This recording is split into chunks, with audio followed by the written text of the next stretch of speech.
Tapi kali ini kita mau belajar tentang konseling pranikah.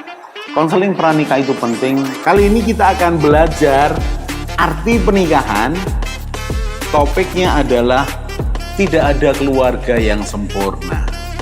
Parenting ini perlu diketahui oleh semua orang, bukan hanya orang tua. Belajarlah menjadi teman yang asik, yang ngobrol, yang menghargai.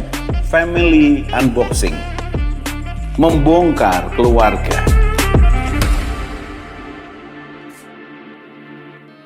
Salam keluarga Indonesia, kita belajar lagi dan kita masih melanjutkan belajar soal parenting, dan kali ini belajar soal anak manja jadi apa.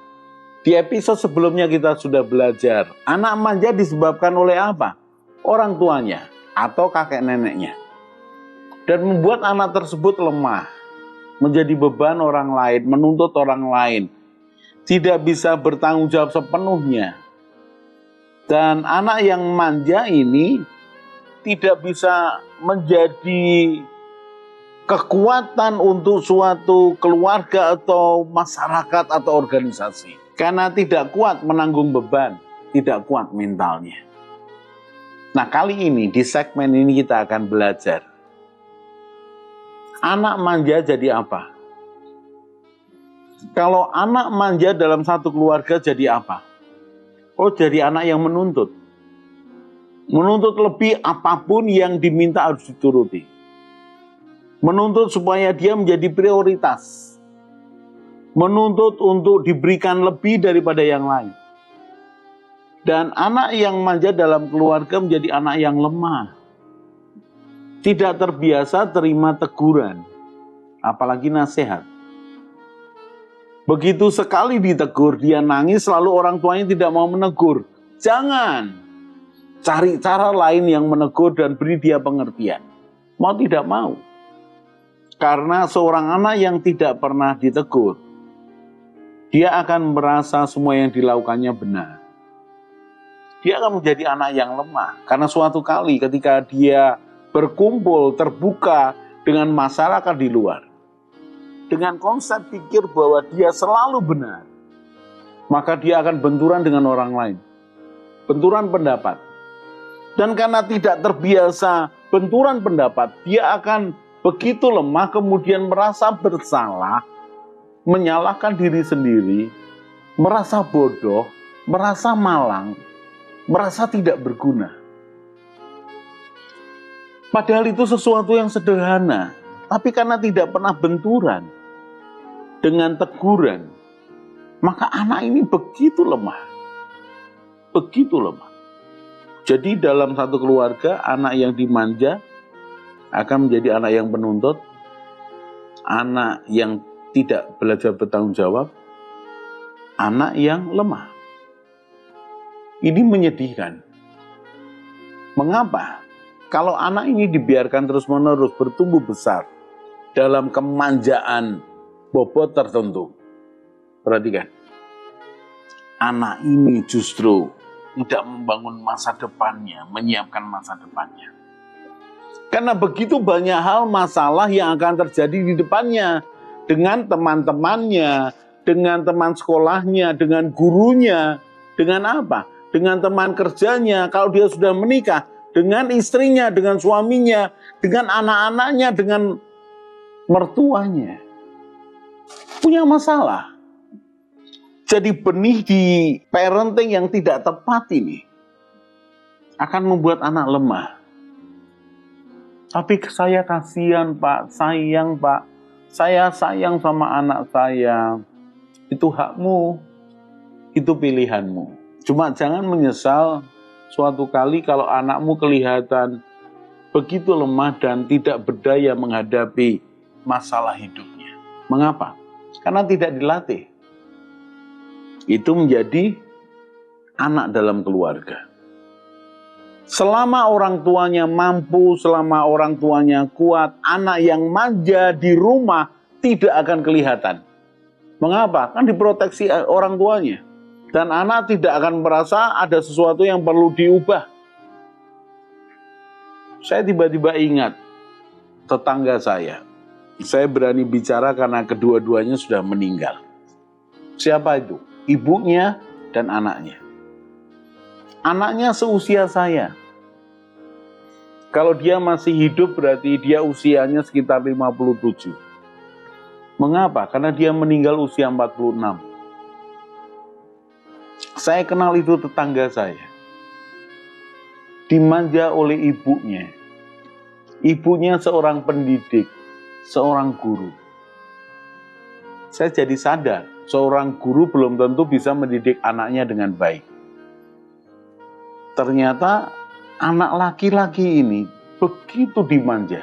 Jangan katakan bahwa anak laki-lakinya ini tidak berpendidikan loh. Sarjana loh. Anaknya lulus sarjana. Cuma dari sikapnya saya tahu, ini anak kuper, kurang pergaulan. Ini anak kurang didikan. Semua sikapnya diiyakan oleh mamahnya. Oh, anak ini kurang benturan. Tidak bisa menerima perbedaan. Saya tidak terlalu kenal beliau sejak kecil. Artinya saya kenal dia ketika dia sudah relatif dewasa lah, umur 30 something. Nah, perhatikan. Saya tadinya tidak tahu menau tentang hal ini. Tapi taunya kapan, Pak? Taunya ketika saya kumpul bapak-bapak di arisan, di pertemuan warga, kadang ngobrol di pos kamling. Lalu ketika ronda, saya harus ketemu dengan anak ini. Seumuran saya. Waktu itu saya goda dia.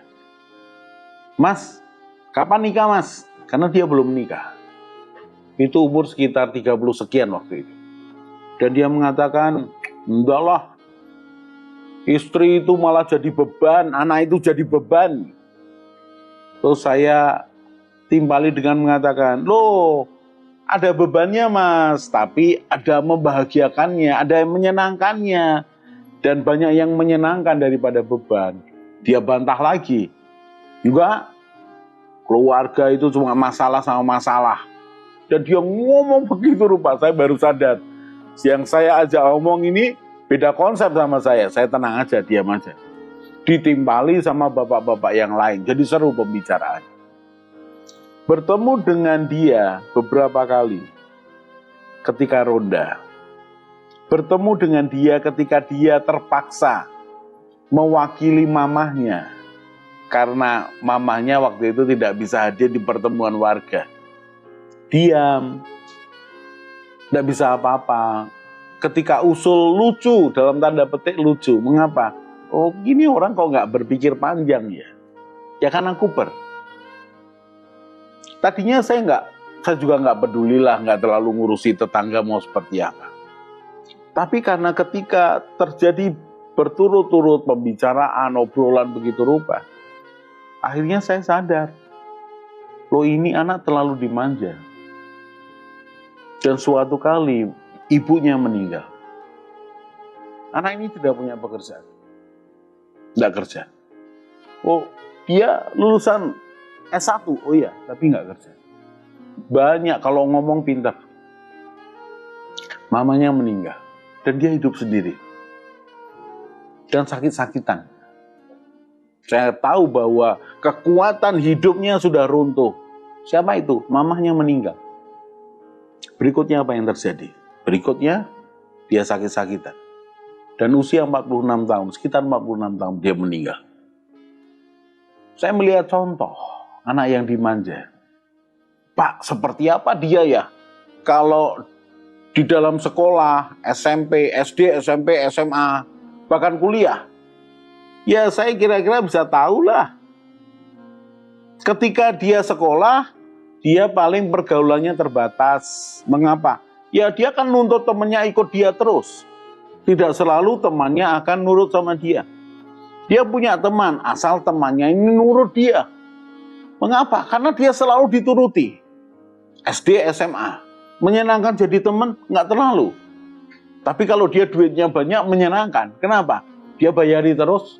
Dia pikir dengan uangnya bisa mengambil hati teman-temannya. Bisa selama duitnya itu ada. Tapi begitu karakternya tidak bisa, karena tidak menyenangkan. Kalau tidak sesuai dengan keinginannya marah, dimusuhi. Seperti itu ketika menjadi teman. Lalu apakah dia kemudian SMP, SMA, saya tahu jadinya. Bagaimana mengerjakan tugas, saya tahu pasti yang mengerjakan tugas mamahnya. Bahkan saya kok menjadi orang yang ini ya, berprasangka ya. Jangan-jangan semua tugas kuliahnya dikerjakan mamahnya ya. Bisa jadi loh, berikutnya nggak bisa apa-apa. Membahayakan sekali. Lalu bagaimana kalau dia menjadi suami? Aduh. Yang pertama, kasihan dirinya dan lebih kasihan istrinya.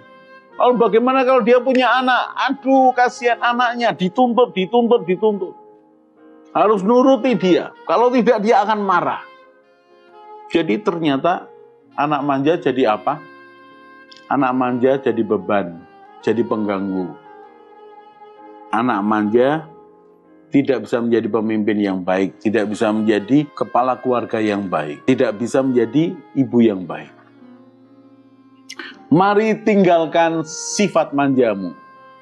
Mari belajar menjadi pribadi yang memiliki keterampilan untuk hidup mandiri. Mengurusi dirimu sendiri. Membantu orang lain. Bertanggung jawab sebagai istri, sebagai suami, sebagai papa, sebagai mama yang baik. Menjadi kepala keluarga. Menjadi anggota keluarga besar yang menyenangkan. Menjadi anggota masyarakat yang baik dan bertanggung jawab. Tinggalkan sifat manjamu, sikap manjamu. Kita akan bertemu lagi di segmen yang lain. Salam keluarga Indonesia. Mari bergabung dalam Keluarga Indonesia dengan cara subscribe channel ini. Di Keluarga Indonesia, kita akan belajar bersama tentang pranikah, pernikahan, keluarga, parenting, mertua menantu, dan juga family unboxing. Jadi jangan lupa share pada teman dan keluarga dan juga subscribe.